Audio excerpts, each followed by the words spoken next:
So now it's my great pleasure to introduce to you Dr. Holly Lucille. Dr. Lucille is a nationally recognized licensed naturopathic physician. She's an educator, a natural products consultant. She's a patient advocate, one of the most impressive patient advocates I've ever seen. She's the author of several books, including Creating and Maintaining Balance, A Woman's Guide to Safe Natural Hormone Health. She is an expert in the field of integrative medicine and has appeared on Dr. Oz, The Doctors, Hallmark Channel, Discovery and Fitness Channel, Healing Quest. She's had her own television show on the Variety cable network, Mystifying with Dr. Holly. So I'm absolutely delighted that she's going to share with us some of her favorite health hacks. Welcome, Dr. Lucille. The introduction and for having me. Hello. Can you hear me okay? Can you hear me? Yes, I can hear you now just fine. All right. That's good. Everybody good?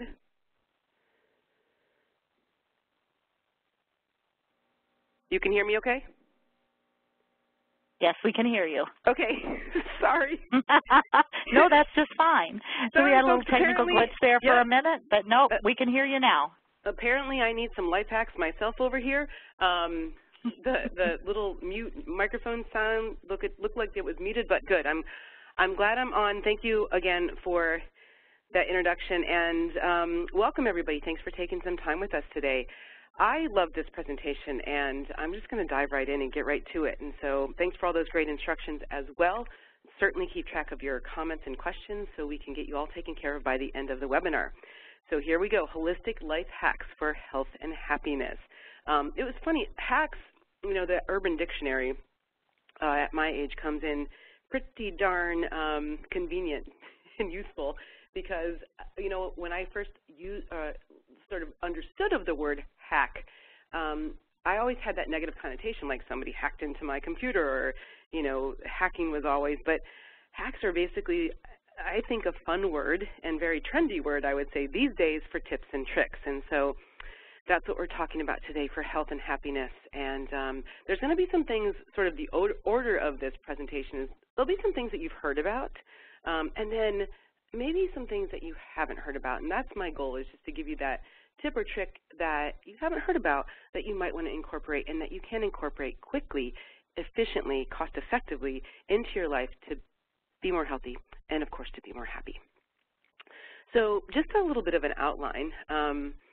There are going to be a section on mood busters, all right? That is me on the Wipeout over there. That is me. I was on Wipeout, it must have been 5 or 6, maybe 7 years ago. It was definitely a mood enhancer for me because I tend to like that adrenaline stuff, but that was a lot of fun. We're going to have a section on pain, some things that you've heard about and some things maybe you haven't. I'm a CrossFit athlete. I was a competitive athlete, and I've certainly experienced my share of pain, self-induced, of course, and so I can talk right from the heart on that. There's also going to be a section on stress. That, to me, is just one of the categories of our lives that I still feel I help people try to manage in a balanced and sort of healthy way, and so that'll be fun to talk about some things that you might not have tried. Detoxification is always great. I think in our modern day environment, there's sort of like this retox every day because of our really, I mean, myriad of chemical salts that we are in contact with on a daily basis, low level, of course, but a daily basis that at times accumulate and then overburden our wonderful natural detoxification processes. So helping and assisting the body in getting things out is always a great way to be more healthy and more happy for sure. Weight loss, there'll be some tips and tricks about that, and also just getting a little bit more organic energy, all right, not medicated by caffeine, which I see a lot of people doing, just organic energy from the inside out. So that's pretty much where we're going to go as far as an outline is concerned. So let's start with some mood busters, some hacks for this. Now, you probably have heard of St. John's wort, and, you know, I don't know about you, but one of the things in certainly my profession, and I was talking to somebody the other day about this, I'll hear of something and I'll also read research and use it clinically, and then if it isn't brought back to my attention, or sometimes things, you know, sort of slip away, but this is, you know, I always, like, sometimes I'm like, oh my gosh, I forgot about that, you know, and I'll bring it back in. But St. John's wort is one of these things that I've been using for a long time because it's so well studied for its efficacy. We've got more than 50 randomized controlled trials and 15 observational trials that have found that it is actually effective to treat this mild to moderate depression. And I actually see this in my practice pretty much on a weekly, if not daily basis. And of course, as a naturopathic doctor, I'm always looking to identify and treat the cause. So what are the contributing factors to depression? And quite honestly, there's many, and each individual presentation is different. But we have seen this lovely herb be equal or more effective than prescription antidepressants, and that's cited in the studies. So also one of the nice things, you know, as far as treating, to use the least invasive methods first, and really concentrating on doing no harm, none of the adverse effects associated with prescription antidepressants like sedation or GI disturbances or sexual dysfunction have been seen with St. John's wort. And so if you haven't heard, the dosage that we always try to follow, those that have been sort of studied, is 900 milligrams daily, so 300 milligrams perhaps in divided doses daily.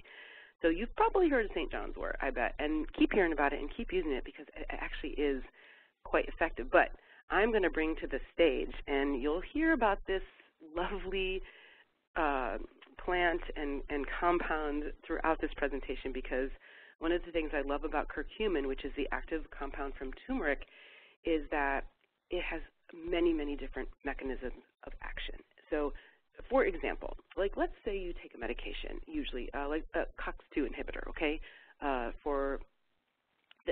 What it does is it does one thing in the body. It inhibits the COX-2 enzyme. That's it. With curcumin,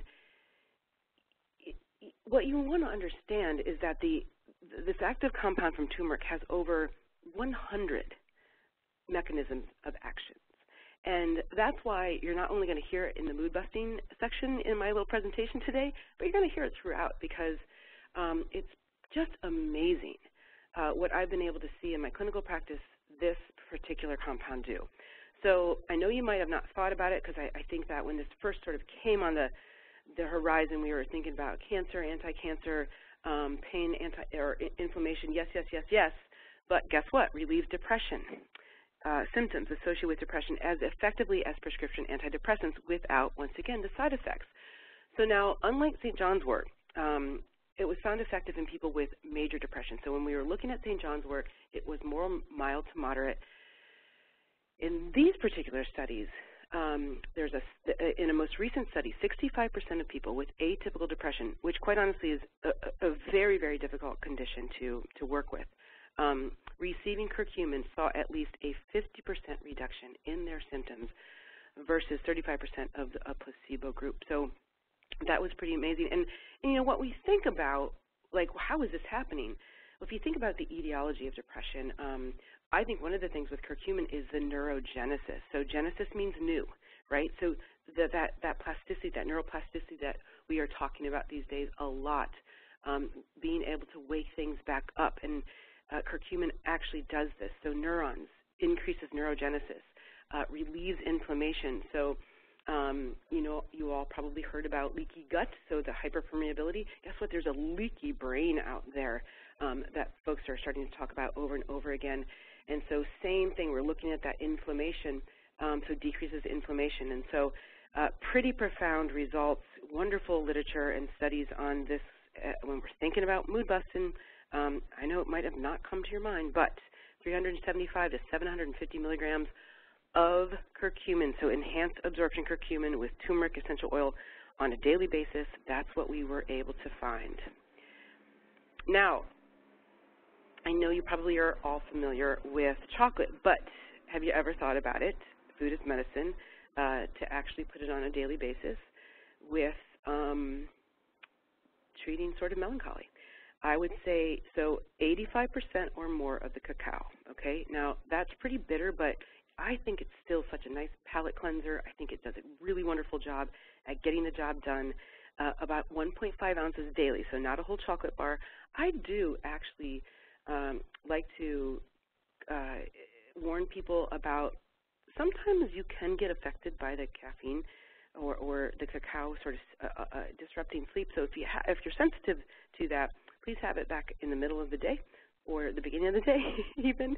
But it's really, really nice. I just came from a board meeting this past weekend, and I know better because I've been in situations like this all throughout my career, and I came armed and ready to share.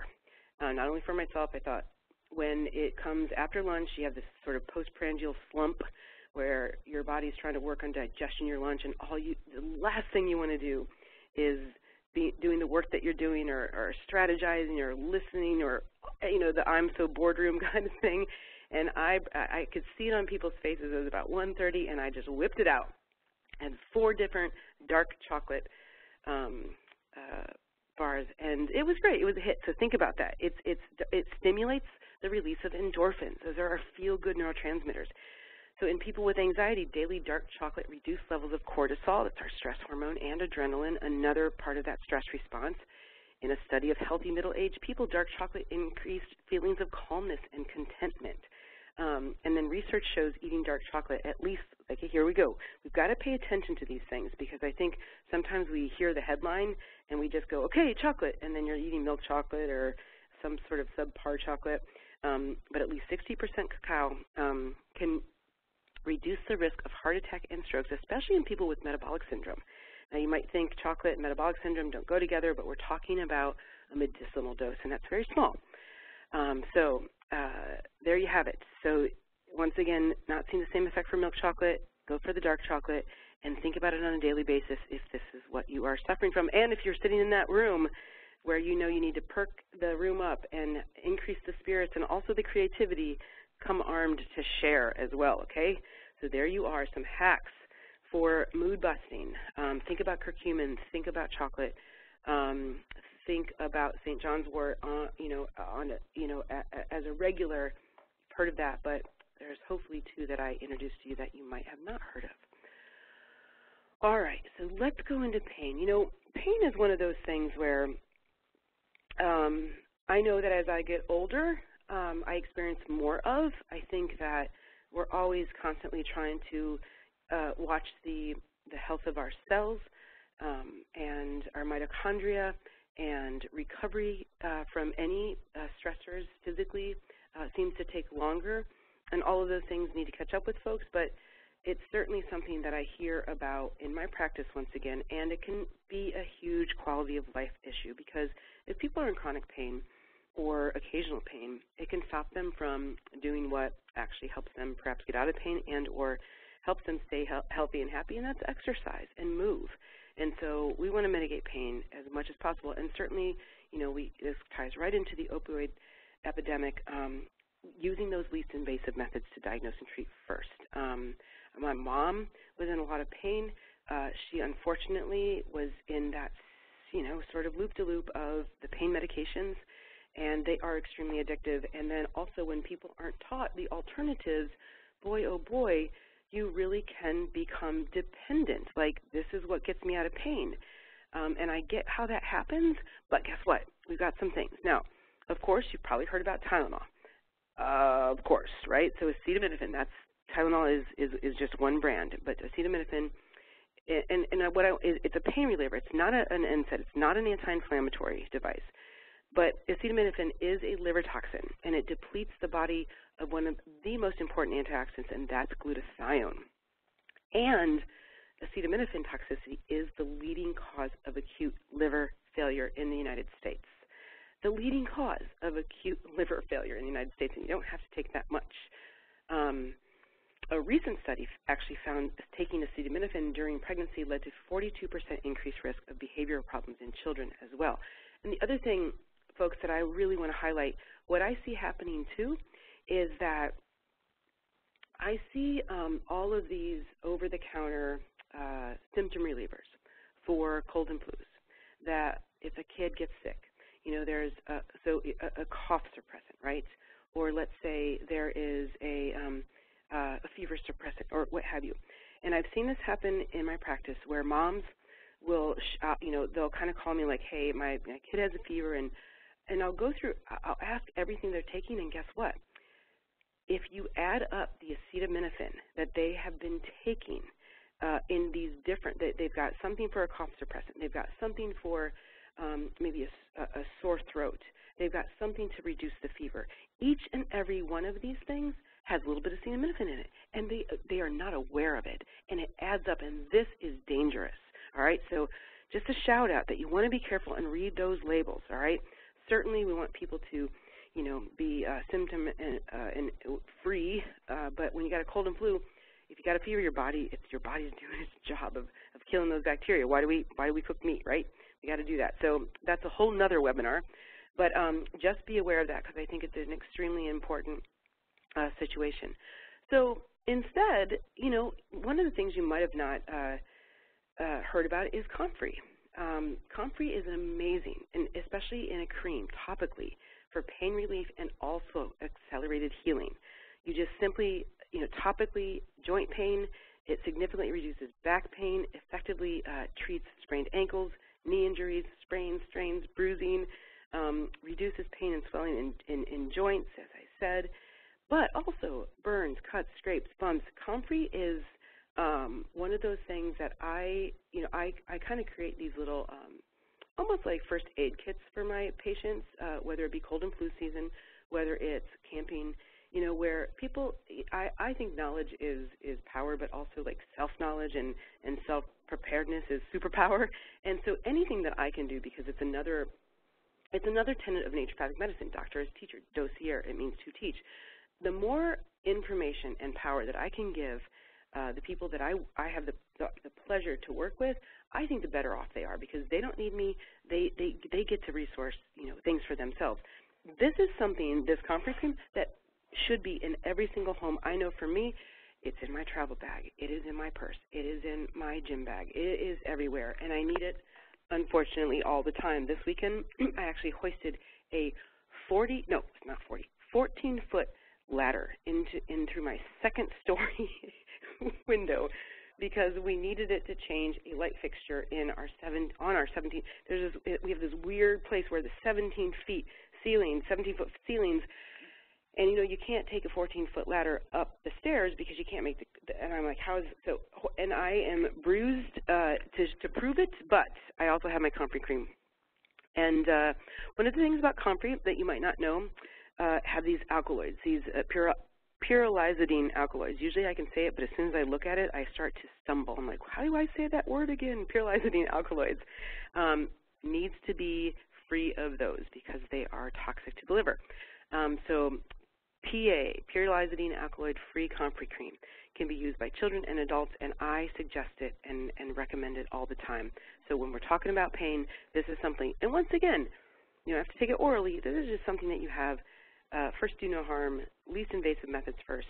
Just put it on topically and use it liberally. And then I'm going to, like I said, I was going to bring it back. It goes without saying, curcumin from turmeric for pain. Powerful anti-inflammatory pain reliever. And guess what? It doesn't not only harm the liver, it actually heals the liver. This is one of the biggest things that I use for the non-alcoholic fatty liver disease that is on the rise, especially in children. And there, ladies and gentlemen, we are talking about metabolic syndrome. We are talking about high triglycerides. We're talking about sort of sugar and the way our body is processing it. So just think about curcumin. 750 milligrams, that's what we're looking at, of the enhanced absorption curcumin with turmeric. And then there's other ingredients too, boswellia, DLPA, and nattokinase, and you can increase that to 750 milligrams twice a day if needed, but incredible for pain, and so please, please, please keep that in mind. And once again, doesn't have that harmful effect on the liver. In fact, it can actually help. So, all right, from pain, let's move on to stress. This is still something that I feel like, I mean, as a almost 52-year-old woman, I'm finally trying to sort of understand how I can have a balance and also have a family and a career and such like that, and not and not have the ill effects of being overstressed. I have youth stress, you know, there's a lot of fun things that I get to do, and also build in that recovery from stressors that I do have, which could just be a trip, right? So, and that's the kind of the art of, I think, medicine sometimes. It's like nobody so far that I've worked with in the last 17 years of practice has done what I've said about reducing their stress. I mean, it's kind of an overstatement, and I want to chuckle about it because I'm sure there has been a few, but people have very busy lives, and they've got things going on, and they've got commitments, and it's really the grind. And what I try to do then is just educate a lot about, you know, when we have this more natural relationship with stress, there would be a stressor, and we would respond to it, and all of the things that go on in our body to help us mitigate that stress would happen. A lot of, you know, hormonal cascade and nutrients being used. But then what we would have also is a really nice part of that stress response, which is recovery. And I think the biggest thing in our society is that we are not getting into recovery, certainly not to the extent that we are in our stressors. And that imbalance is really taking a toll on people physically, mentally, emotionally, psychically, the whole thing. And so that's a big thing that I really want to bring up, where that's one thing where I've tried to get that in. Like, you know, I might take a couple trips or travel or what have you, but I need to look ahead and make sure that next day I just don't see it as a normal day and go right into my office and see, you know, 7 patients. I need to see it as, listen, I need some time to rest, relax, and repair. And that's what I try and how to work with patients. And also meditation. You probably know about it, but guess what? It's really effective if you do it, and that's the key. So letting go of negative thoughts and experiencing the present instead of reviewing or obsessing on the past has been extremely effective for folks once they start doing it. In a study of stressed call center employees, and if you've ever called into a call center, you hear all the commotion in the background, learning basic meditation techniques led to a 31% decrease in stress levels, a 28% increase in vitality, one of my favorite words, and that basically is how energized a person feels throughout the workday.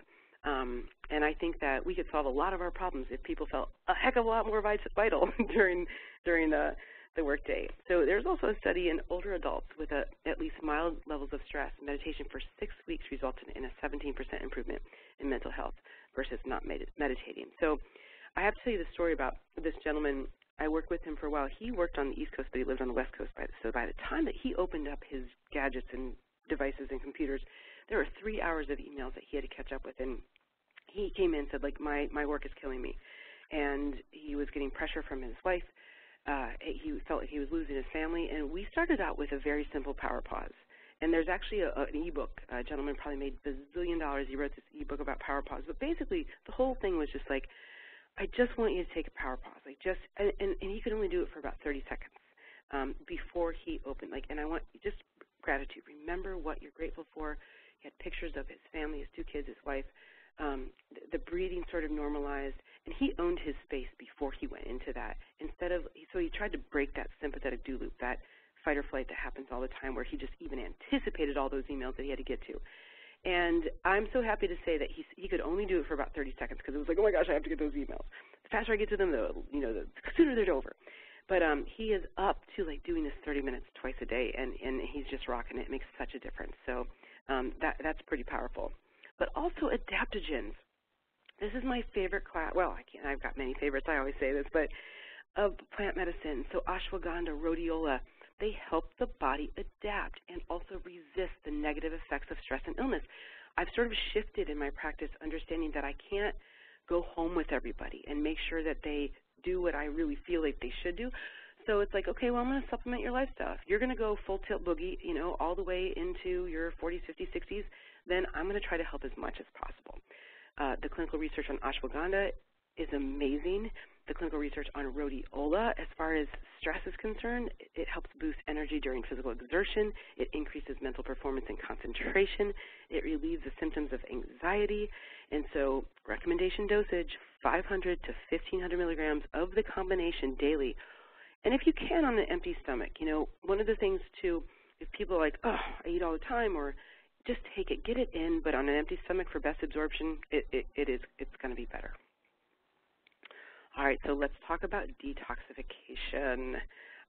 Like I said, There's sort of a retox detox that I like to point out. The studies are there. Dr. Joe Pizzorno dropped a book in February called The Toxin Solution, and he really stated that the driver of all our chronic illnesses, which despite all of our knowledge and all of the platforms that we deliver, receive it on or deliver it on, posting and tweeting and webinars like this, all of our chronic illnesses continue to be on the rise. And I always scratch my head. I'm like, what's going on? But he says it is our environment, and the more that we can start living sustainable, the better we're going to be for that. And one of the things that you do know about that you might have not forgot that you might want to think about using every single day is milk thistle. Milk thistle is so powerful. It repairs liver cells damaged by alcohol and other toxic substances. It protects the outside layer of liver cells to prevent toxins from getting inside. It's like this shield almost. Now, the liver goes ahead and does its job, to detox. Because I had this wonderful question that was asking us, like, well, if the milk thistle is protecting toxins from getting inside the liver cells, how are they processing the toxins? It doesn't work like that, but it really is hepatoprotective. So those hepatocytes, those cells of the liver, I have a section on my intake form and I ask just about their social life. And, there are many people that I probably fib to me a little bit, but there are people that say, yep, I drink, I'm in the wine business, I do tastings all day long, and I probably have at least 2 or 3 glasses of wine a night. I'm like, okay. And then I'm like, you're not leaving without milk thistle. You have to be on milk thistle. If that's a daily assault, really, so it's like, once again, supplement your lifestyle. There you go, bam. The other thing you might have known about, too, is people often use laxatives as a detoxification process, or they're part of a detox kit or what have you. And, of course, this is going to open the emunctories, we called it in the olden days, like getting things out. It's obviously going to stimulate a bowel movement, and that is where a bunch of waste products are going to be. If you think about other places, so you got defecation there, you've got urination, you've got perspiration. I think emoting, too, so journaling, crying, talking. Don't you ever feel better if you just want to talk and vent to a friend? It doesn't have to go anywhere. It certainly doesn't have to go south as far as getting nasty or anything, but just safely crying it out or screaming it out. It really it's an outlet. It's getting things out, and that's what detoxification is all about. But watch out for those stimulant laxatives. They can become dependent. They can also cause nutrient depletion and cramping and some things that are uncomfortable. So we want to watch out for that. But have you tried dry skin brushing? This is something that I just love. So your skin is actually the largest organ, and it's your largest detoxification organ. A third of the body's toxins are eliminated through the skin. So don't get synthetic bristles. Get a sort of an organic bristle brush. I have a different one for my arms and my chest area than I do for my legs. My legs, I use a much firmer bristle because they can take it, but my arms are very sensitive, and so my chest there. So you can play with that. They're everywhere. But so you brush 5 minutes sort of towards your heart. 5 minutes twice a day would be great. You can start out with once or twice per week and then work up. It's just one of those things that is easy peasy. It's very cost effective, but it increases those natural oils of your skin.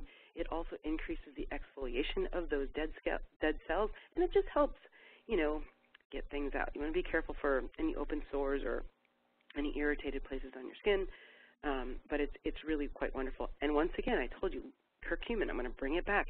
It doesn't harm the liver as far as, things for pain like acetaminophen. It actually protects the liver.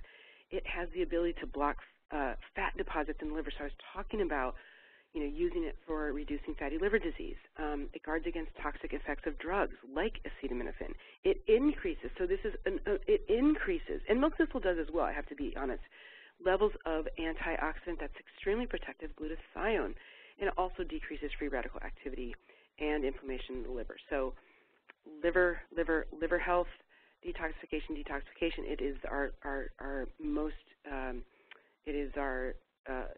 it is our most important detoxification organ. I won't say our largest because I already said the skin was that, but you've got to help protect it and also help its functioning, because sometimes it's about an overall body burden.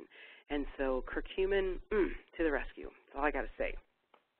And then also, yes, quite old-fashioned, but I think it's still valuable, Epsom salt baths. These are natural mineral compounds that form from magnesium and sulfate. minerals to help actually pull things out.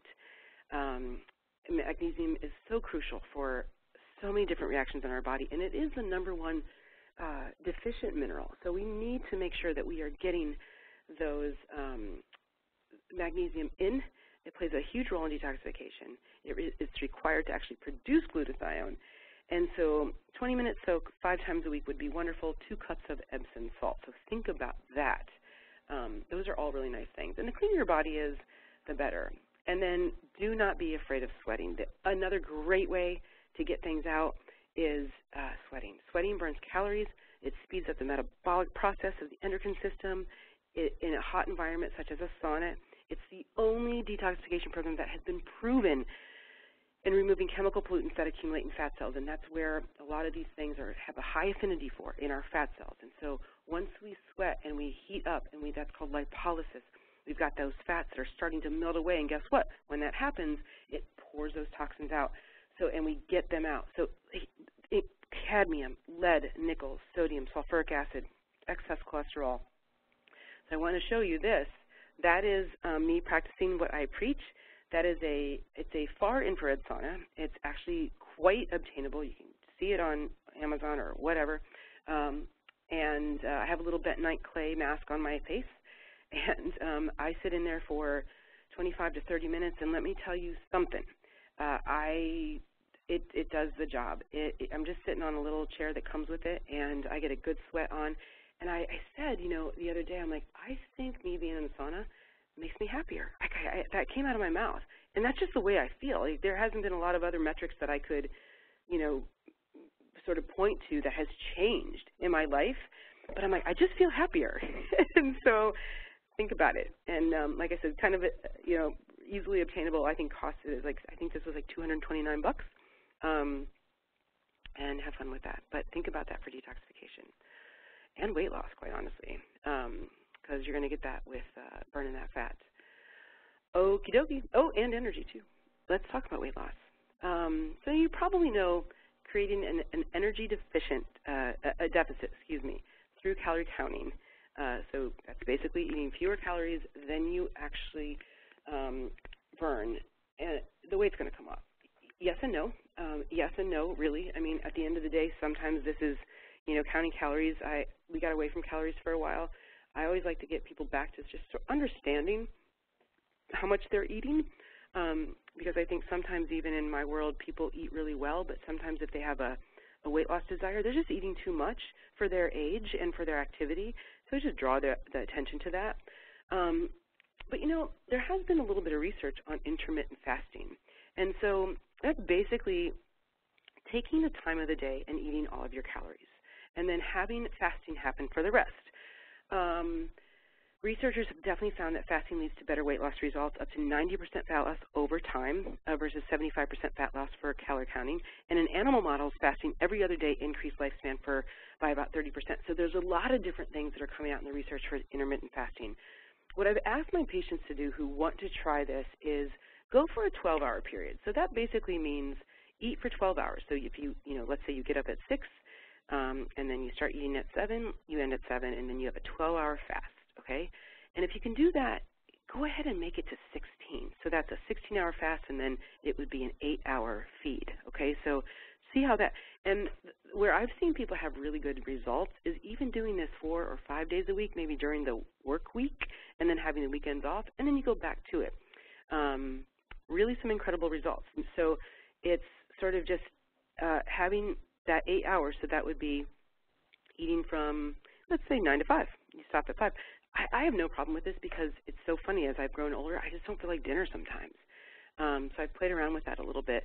But you can think about intermittent fasting as far as weight loss is concerned. But also, there's a supplement called DIM, diindolylmethane.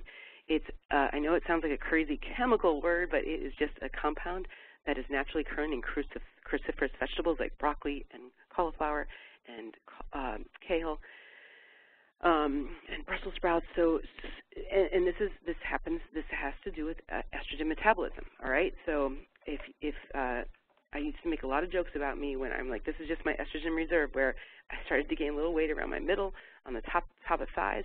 Sometimes that can just be a little excess estrogen that is being metabolized and not the most efficient way. And so DIM actually can really help that. It's been in the bodybuilding world for a long time. Increases lean muscle mass to fat, and people see that as soon as they start taking it. So that's kind of fun. It prevents estrogen and testosterone from converting to forms that can be harmful. And in postmenopausal women, DIM improve the ratio of estrogen in its beneficial forms, so efficient fat burners and antioxidants from its estrogens that can be sort of cancer-causing and sort of invasive when it comes to that, not so good for us. So that's really important. So DIM, think about that in intermittent fasting. All right, so when it comes to energy, certainly the most used legal drug in the world is caffeine. I am happy to say, and this is definitely a drug that I think I abused when I was full tilt boogie and full metal jacket and trying to, conquer the world and do it all over again the next day. And I certainly used this as a crutch. And then I got to the point where this was something that needed to come out. So I very rarely have any caffeine anymore. But one of my very, very good friends has said about caffeine that it's somewhat like a loan shark, Dr. Jacob Teitelbaum, that I'm sure you're very well aware of. It's a loan shark, meaning it's going to give you energy up front, but boy, oh boy, over time, it's going to take it back, and then it's going to break your legs, in a sense. But the more you use it, the less it works, the more you need, and it's definitely a stimulant. So sometimes I worry about people that are medicating their wake cycle. And also, caffeine does take quite a bit of time, and it's different for some people to actually be metabolized. Of course, then you come across those folks that can have an espresso or 2 or 3 after dinner, and they sleep like babies. Everybody is genetically and biologically different, and there you can see it, especially with caffeine clearance studies. And so caffeine you probably know about, but guess what? The big metabolizer in your body for aerobic and anaerobic metabolizer and energy is your thyroid. And so there's a lot of things in our modern day that certainly can contribute to our thyroid underfunctioning. And the building blocks to thyroid hormone, you want to talk about iodine and tyrosine. Very important. Iodine deficiency is probably more common than you realize, and it's certainly something that should be evaluated, especially don't let your doctor just say, oh, your TSH is fine. If you have signs of hypometabolism, so think about that. That's just across the board, whether it's sluggish digestion, whether it's constipation, hair thinning, you're fatigued, you have trouble, losing that weight, please, please, please make sure that you get to somebody like a naturopathic doctor or a functional medicine doctor that can look at your thyroid in a very, very, very comprehensive way and ask the right questions. And but certainly supporting your thyroid, iodine and tyrosine, extremely important for proper energy. And there you go. Thank you so much. So you can find me on my website. It's really simple. There's no opt-ins or anything or no pop-ups, so you'll have a fun time there just looking at stuff. And you can also subscribe to my podcast called Mindful Medicine. It's on iTunes or Switcher, and then you'll find me on all those little things as well. So hacks, think about things that are outside the box. And also, I think, too, hopefully some of the things that I went over today are things that you hadn't thought about, extremely effective, but things that can be, like I said, woven into your daily regimen to help you be healthier and happier. And I guess right now we'll probably take questions. Thanks so much, Dr. Lucille. What an amazing presentation. Lots and lots of good information. We already have some questions and chats that have been coming through. The first is a thank you for doing such a wonderful presentation. Another is a person who's sharing that she's so glad that you're not afraid of using iodine to achieve health goals, and that she also really loves intermittent fasting. Yay! Well, I think everybody, it's just for folks that are listening out there, like I said, I think 12 hours is really a kind of good way to start. And then if you can eke it back 10 and then ultimately to, fasting or eating for only 8 and fasting for the rest, the results are there from the research, but everybody is different. Just take your time and be gentle with yourself for sure. Here's a person who said that they're, they lean towards paleo, but they still like to eat carbs occasionally. And they heard that if you're going to eat carbs, you should eat them earlier in the day, not late in the day. What's your take on that? Well, I'd be interested in the rationale for that. Carbohydrate digestion, I think depending on, if you take down a pizza at night, you do have everything sort of in the morning working. Your cortisol sort of sets your circadian rhythm, so that wakes you up in the morning. Your thyroid is up, and then everything does sort of start to get you ready to have that other part of your circadian rhythm, which is your sleep cycle. And so having heavier meals that are full of carbohydrates at night, probably not the best, just because your digestion might not be as efficient. But I wouldn't be so strict on it. I think it just, I would say it's the portion size that I would be concerned about. Here's another question. What do you think of ketogenic diets? Boy, you know, as I said, Cheryl, this could be a whole nother webinar, and that's a very broad question. I got to tell you, there's colleagues of mine that have done some incredible work when they are working, they're fellowed in oncology and they're naturopathic doctors, and a ketogenic diet for something like that has been proving over and over again to be extremely, extremely successful. One of the things that I get concerned about, because I do feel like ketogenic diet and being fat adapted sort of is a lot in the social sphere as far as the information that's out there. I do want people to be careful. I think what's most important is, can they be, you know, adaptive in getting into ketosis and then coming back out, and getting into ketosis and coming back out. I don't think it's for everybody. I've seen it backfire with a few people in my practice where they do lose quite a bit of weight on it. They've got everything. They're measuring their food. They're using the ketone sticks. But the exit strategy is pretty poor, and they go back and the weight comes on, and then some. And so I would encourage people to read about it, work with somebody, and then also see how adaptive their body can be as, you know, getting into ketosis, coming out of ketosis.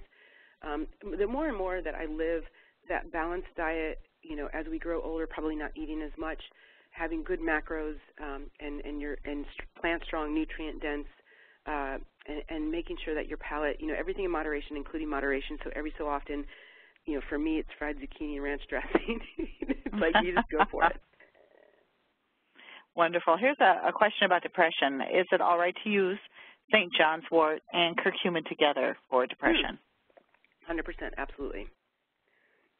Sometimes sometimes if you are on medications that are SSRIs, so they're serotonin reuptake inhibitors, we want to be careful with blending something that's going to increase serotonin, because you're already inhibiting reuptake, so you're going to have serotonin available to the receptor sites.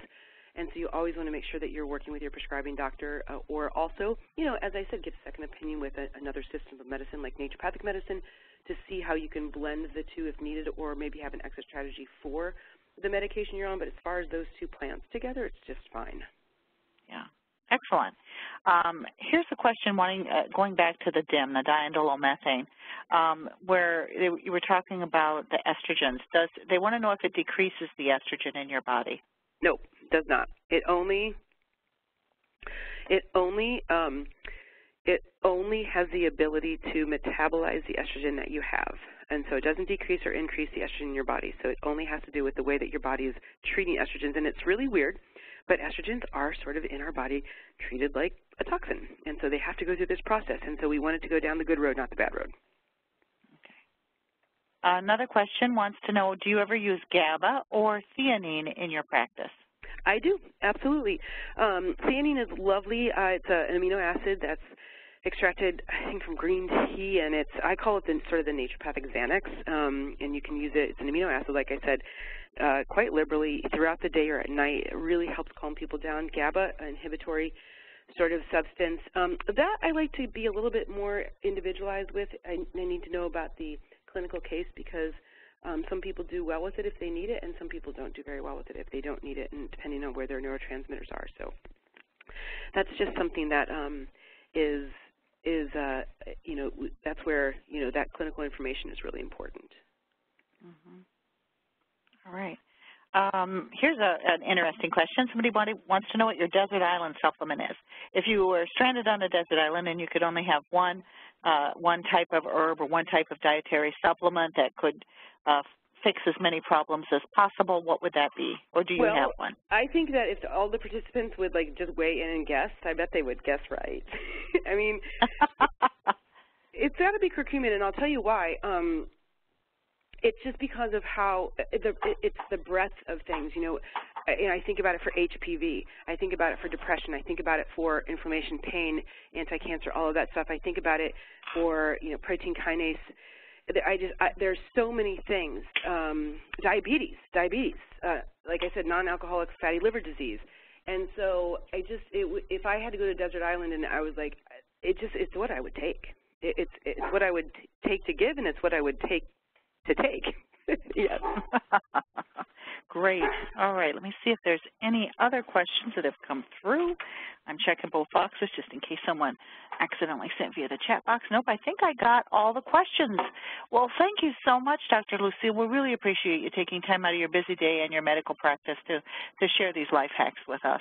I hope you'll come back and join us again. Yeah, you bet. It's always my pleasure. Thanks for everybody for attending, and always you at Terry Talks. Thanks so much for having me. You bet.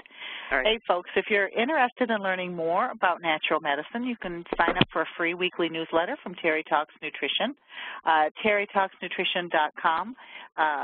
We can also listen to some rebroadcasts of the webinars at that site.